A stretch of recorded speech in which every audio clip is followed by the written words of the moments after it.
they feel so much. So I know Mike probably is, looking at each of you, aware of how hard this is for you. There's probably a part of him that doesn't want you to feel so heavy. There's a part of him that gets it because of who he is. And you know Mike, there'd be part of him that would try to bring some humor to it, right? Probably would say something like, sheesh capiche. And you'd be like, hey, this is a bit serious. But you know, the powerful part is that it comes with all of it. I would say that being human is the hardest job there is in this universe, and probably a few more. Because sometimes we try to pick and choose our emotions. Sometimes we want happiness over sadness, right? Joy over grief. Sometimes it's hard to sit in the loneliness of, wow, what are all these feelings? What are all these hard feelings going through me? And you know Mike, you know he had his moments where he just, in his own ways, tried to grasp the purpose of humanity, why we're here, what we're doing. What do I do in all of this? Those are big questions. Some of us go through life without even caring about how deep we go, right? We're just going to keep on rolling. But others of us go on a quest way deep inside of our heart. Sometimes it makes life harder. But those are good questions. And those are good feelings. Because they give us a strength. Sometimes we don't have words for it. And I'm sure if you look back through Mike's writing, you'll see it. I'm sure some of you will look back on it again and again over the time. You'll start seeing his personality, why he did what he did, why he tried to cope in the ways that he could and the ways that he couldn't. And the greatest part is that we get to honor him today for all of his thoughts, for all of his emotions, for all of his presence of who he is. Because that's why we're given one to another, right? To learn from each other. Lily, think of what you've learned from your dad. I think it's amazing that you put something together on paper and that you're going to read it, and I cannot wait. I think there's no better way to honor your dad than to share your thoughts. I know that each of you have been influenced by Mike, right? In some way, or you wouldn't be here today. How long has it been for some of you? 15 years since high school since you saw Mike? Any of you going to admit to that? A little bit? I think it's great you're here. I know it's powerful for the family. I know that this is a time where we sometimes don't know what to do. Do we laugh? Do we cry? Do we accept that Mike's in a better place and he's not suffering anymore? Yeah, we can. You know, our faith can say that, wow, you know, he's in that presence of love that creates that ache inside of us. We can't stand that feeling. And Mike gets to feel the fullness of that. And yet, in all that, there's a part of us that would say, regardless, I would rather have you here. We can't imagine not being together. I call it the forever. It's how our hearts are geared. And because of that, loss is great, isn't it? The loss of his physical absence, his smile, his goofiness, his depth, walking through his struggles, hardships. And so that's what brings up the grief, the tears. Yeah, I miss you. Where did you go? The power in all of it is that our hearts were given the ability to feel all those things, perhaps even at the same time. My encouragement to each of you during this time is not to run from those feelings. but to embrace all of them. In moments when you want to cry, cry hard. Moments when you want to scream, scream. Moments when you want to kick a can, kick it good. Moments when you want to rejoice and say, I'm so thankful for Mike. Thankful for the memories. Thankful for what he's taught me. Honor those just as much. Because our emotions tell us so much. The fullness of Mike's presence in our hearts. It reminds me of some words that were given to us a long time ago. And I think if you would put Mike's character, his personality, his innermost being to some of these words, they'll speak to you in an incredibly personal way. I hope you're willing to listen to them. I'll read them, and then we'll just have a moment of prayer for gratitude for Mike. And then the family will come up and share their thoughts. These words were given to us a long time ago, and it begins like this. It says, blessed are the poor in spirit, for the kingdom of heaven belongs to them. Blessed are those who mourn, for they will be comforted. Blessed are the meek, for they will inherit the earth. And blessed are those who hunger and thirst for righteousness, for they will be satisfied. Blessed are the merciful, for they will be shown mercy. Blessed are the pure in heart, for they will see God. Blessed are the peacemakers, for they will be called the sons and daughters of God. Blessed are those who are persecuted for righteousness, for the kingdom of heaven belongs to them. If you're willing to bow your head, how grateful we are to you, God, for your great love for life, for the way that you shared with us throughout humanity, that you're always with us, no matter what. Especially in the moments when we feel the worst,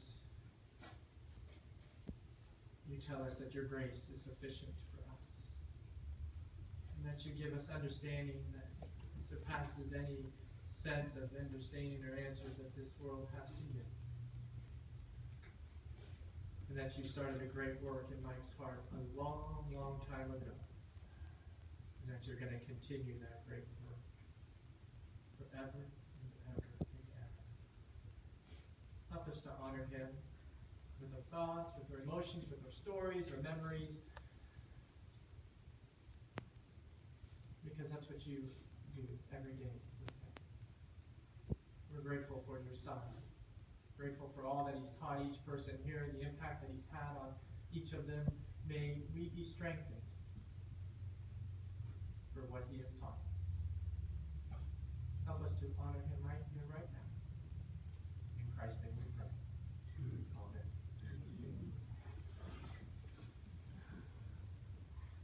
I'm not sure which one wanted to come up first.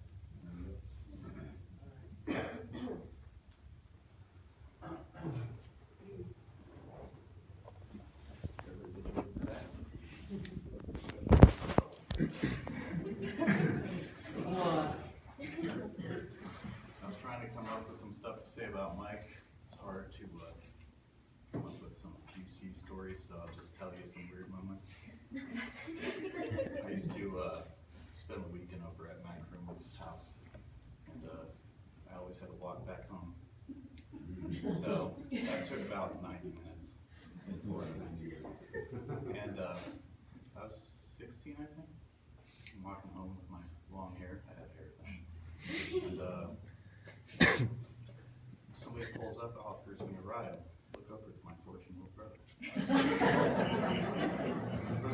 He's got some of my friends in the car with him. I said, what the hell, Mike? Stole my dad's car. Dad's out of town. I was like, dude, you're so much trouble?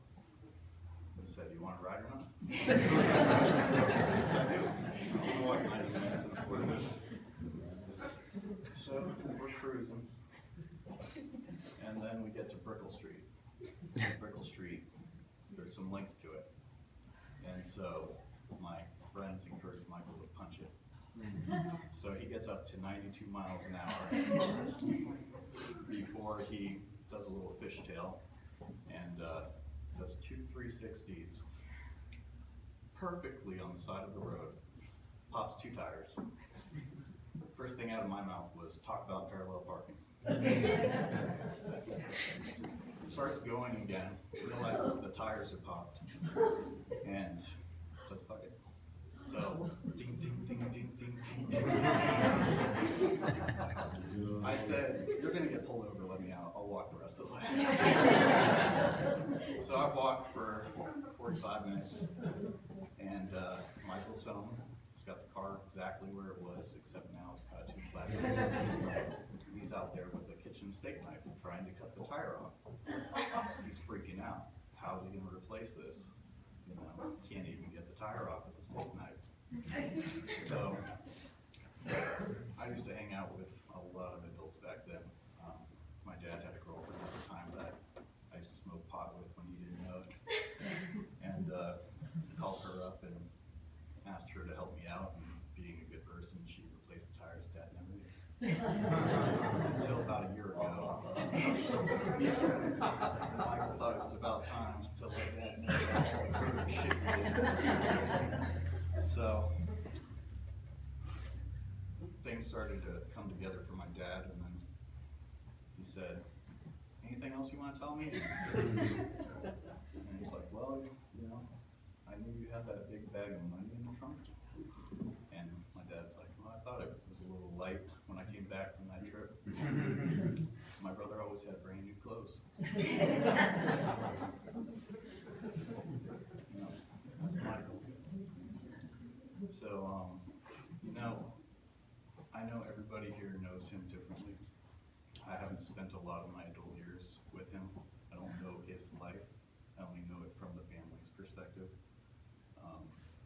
Some of you might be closer to him than I was later on. So if you have any funny stories or you want to share some information about him, come up.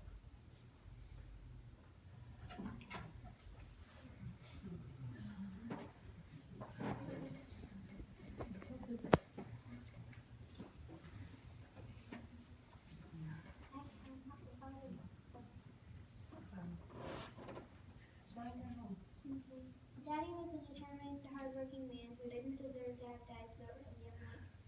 He may have made some poor choices, but recently he had the money to take me places and help Mom and Dad with money. He had turned his life around and was going to keep it that way. It was a shame that this has happened, but God did it for a reason. We must face it, we all have to go at one point. It was his time. Besides, he's in a better place now, and he is no longer suffering. I'll never forget the good times I had with him. Thankful for listening. Thank you. It's one of the strongest little girls I know, I can tell you that much. She does better than I do. For those of you who don't know me, I'm Joy, or as Mike would introduce me, that's my baby mama. I had no name. Mike and I became friends when we were young teenagers. The good days. I can remember the first time I met him. I thought he was crazy. He was always doing something to make somebody laugh. He was the life of the party, that's for sure. You knew Mike was there. Years went by and Mike and I started dating and found out we were going to be parents. Lily blessed us in July of 2008. And she was the center of our world, especially his. He was such a proud daddy. Always showing her off, like, look what she can do, you know? She farts, look! He loved her with all his heart. And he always did silly things to make us laugh. And one story that Lily loves is she was just an infant, and we had her in her infant carrier. I had her on the cart in Walmart. And of course, you know, I take off with Lily, and you know, Mike, I'll be back. And I'm walking down the frozen food aisle, and tennis balls start bouncing past me. Numerous tennis balls. And I'm like, oh God, no, because I know who's behind me. I turn around, he's got his pants hiked up to his boobs, and he says, have you seen my baseball? And followed me around the entire store until I was like, I'm gonna call security.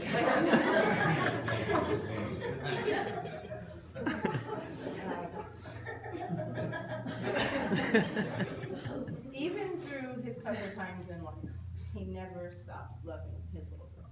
Never. He also never stopped finding little ways to make you laugh. Even if you were having the worst day possible, he could make you laugh. And even though we were not together, Mike was one of my best friends. I could call that man at 3 o'clock in the morning and tell him my life story, and he'd be like, you get through it, it'll get better, and then a joke. He will be forever missed. Just let him live in your hearts. And I know he's watching over this one. Thank you. That's okay. God damn, that was good. Had to follow up yours, dude.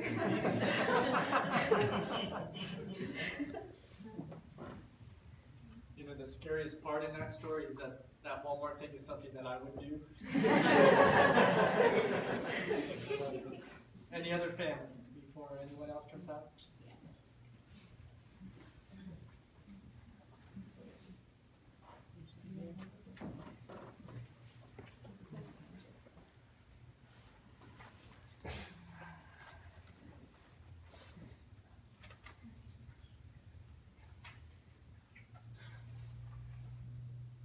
Wow. I'm Janelle, I'm Mike's wife. I just want to first of all thank you all so much for being here. You know, he used to make jokes and say, oh, nobody's going to be at my funeral, nobody cares about me, but everybody's here and it's amazing, and everybody loved Mike. He was so amazing. I wrote him a letter because I don't know how to do this. So I said, Mike, I'm so grateful for the time that I had with you. Lord knows that we had tough times, but the good outweighs the bad any day. You showed me a love that I know I will never feel again, and we shared a bond that is unexplainable. I'm going to miss looking in your eyes and seeing the love you had for me, our secret language and the one-liners that no one else understood. For a while, it was us against the world, and you were there for me when no one else was. You were all I had, and I will never be able to tell you how much you really meant to me. I loved you with every fiber of my heart and soul, and the guilt that I have for leaving to get better myself will haunt me until I can meet you in heaven. To me, that day can't come soon enough. I will continue to fight this disease, which is addiction, in your honor, and I will make you proud, even on my darkest days. I will look to you for comfort and strength to keep going. I love you forever and always. Thank you.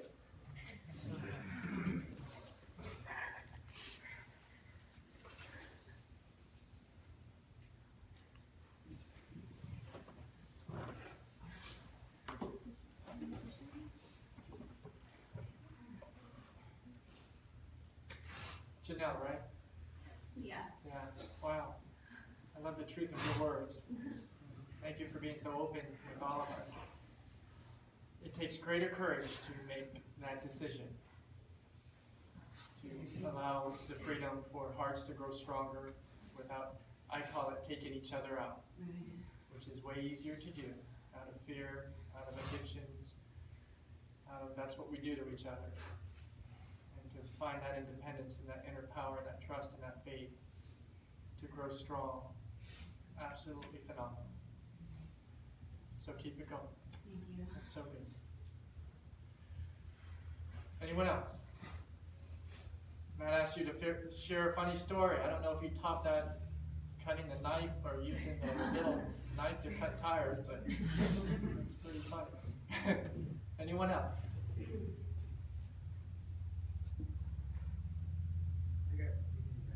Yeah, go for it. I've known Mike about 5 years, and he calls me Mama too. He's a great kid.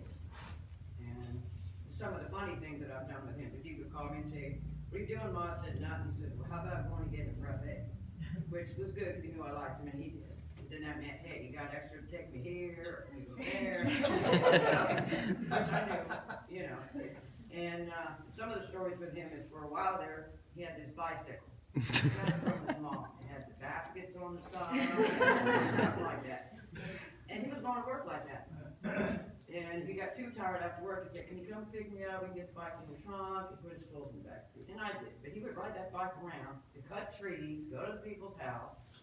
And he was a great kid. And in life, we always fight our demons.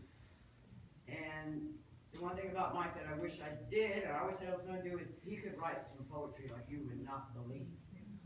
His sayings were to the Lord, and it was a lot to deal with the demons, and he was fantastic. And I'm not just saying that because it was Mike, but he could have made something out of himself with those words. And he wasn't my kid, but I loved him as much as he was, and I loved him a whole lot. Thank you.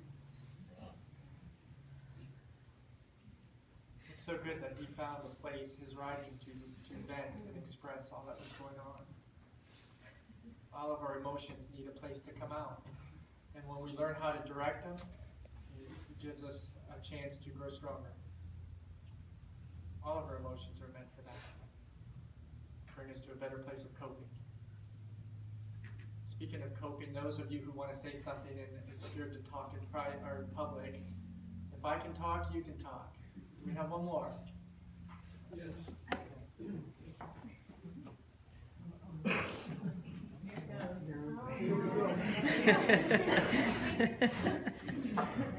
Pretty much y'all know me. I've been around a while. Mike has been like a son to me.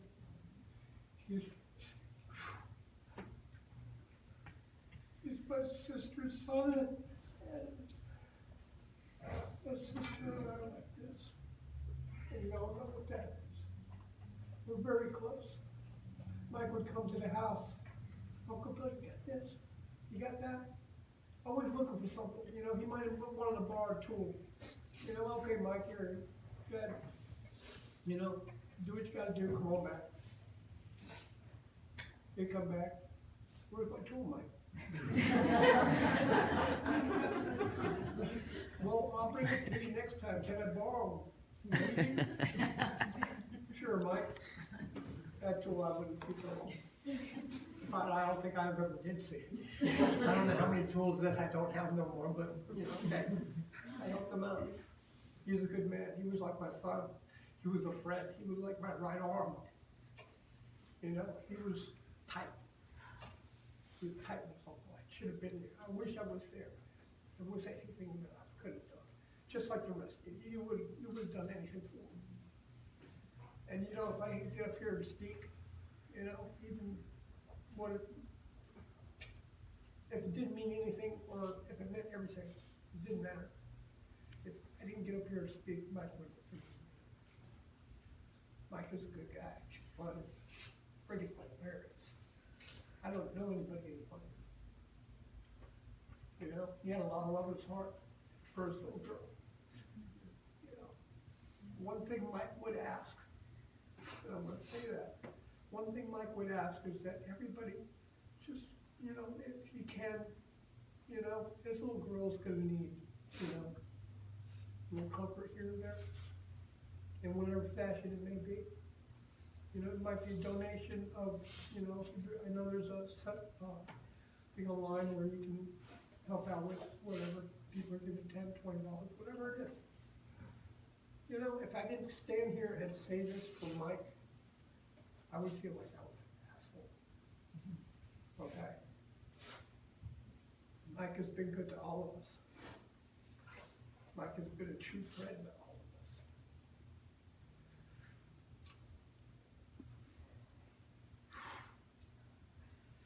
I'll miss him. just like the rest of you. He'll never be away from my heart. He'll be there forever. And I pray to God when I do die, I'll be with him again. God bless y'all.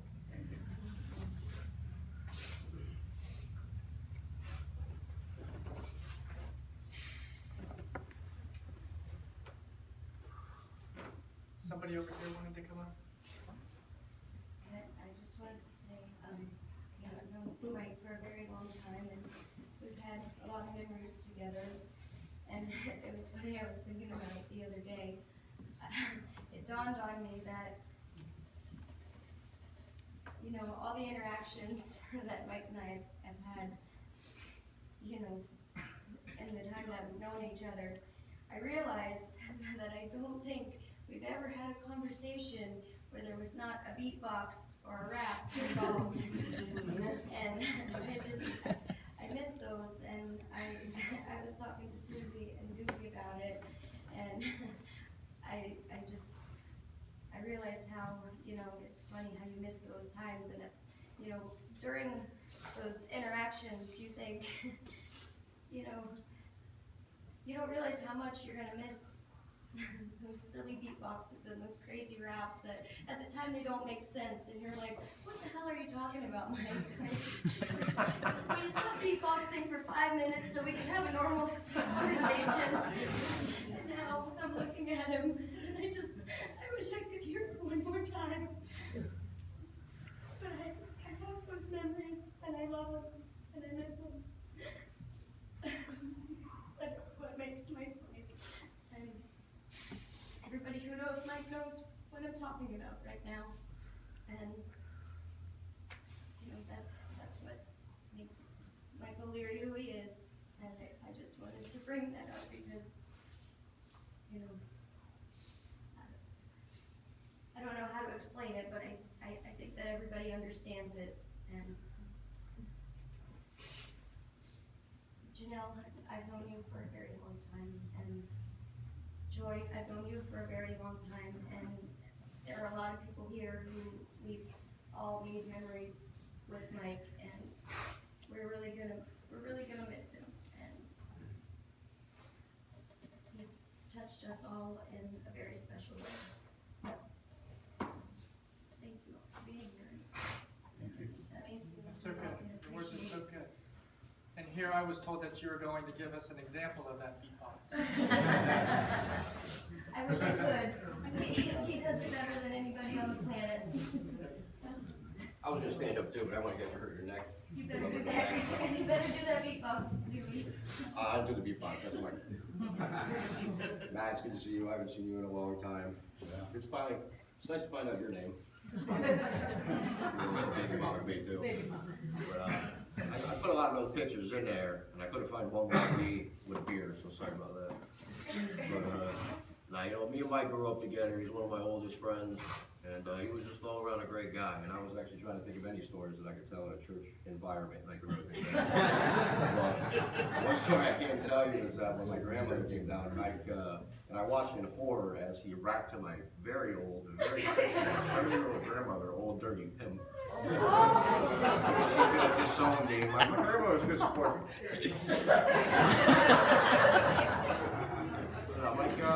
Mike was a great guy, man. He just had a way of touching your heart that you know, a lot of people couldn't. You know, he's about as goofy as me. You know, we find it hard to take anything seriously. And that's what I loved about Mike, is me and him would go back and forth and just talk trash. And we had a really great time. There was actually one occasion where somebody came up with a great idea, crushed some paint bills up, put it in a bag of weed, and we had been shake and bake. And none of us could move for about 3 hours. So that was fun. But look, I couldn't eat, and I can't get up. But, you know, just looking at some of the pictures, because I went through a big shoebox of pictures I was going to bring in, and I ate a box of mac and cheese, and I forgot. But I've had so much fun, and us growing up together, a lot of us here today grew up together, and just thinking about those times, you know, it's sad to see him go, you know, and I'm going to miss him. You know, I actually did see him on his 3-wheel bike in Circle K recently with the chainsaw. I got a car. I was like, hey, at least you're working, bro. He's like, yeah, I'm getting it. I got the right back. Go behind that, like, come on, so I'll go right in there. But man, I love the kid. You know, I talked to him recently, you know, because everybody falls out of touch, and everybody has kids. I don't have any I'm aware of. Nah, I'm definitely gonna miss him, but I got some great memories, and if anybody wants any of the, see the old pictures, you'll have to come to my house, and I know none of you are gonna show up, so that's why I said that. Well, it's good to see everybody here, man. This is a sad day. I mean, the world is just gonna be a lesser place without him in it. That's all I wanted to say. Thanks.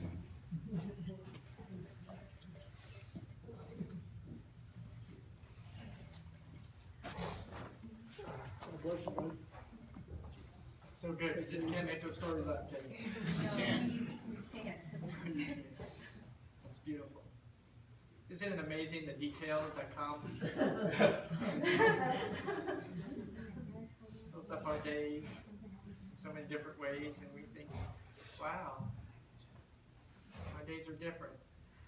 My life's changed. You know, and it should. It should, because that's the power of being with each other. So we fill up our hearts, we fill up our days, we fill up our lives because of the details. Any last word?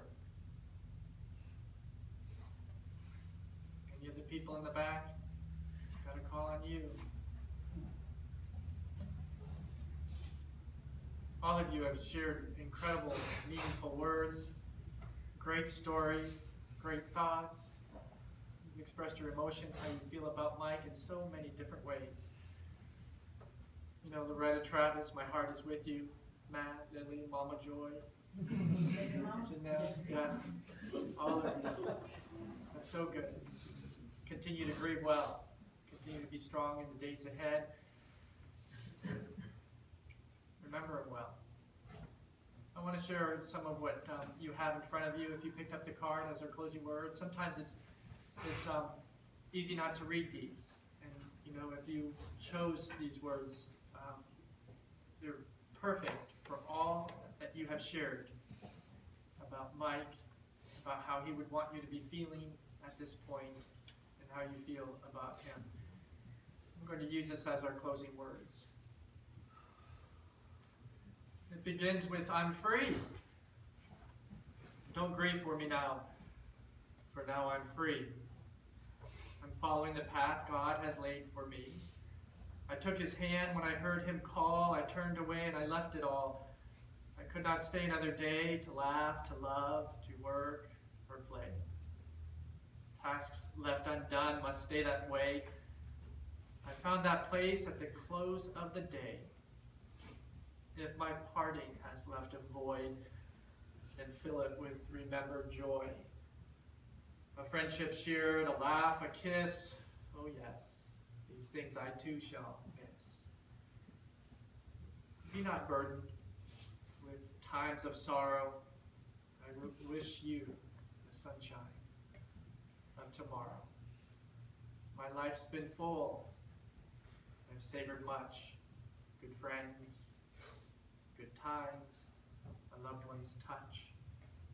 Perhaps my time seems all too brief, so don't lengthen it now with undue grief. Lift up your heart and share with me. God wanted me now, and he set me free.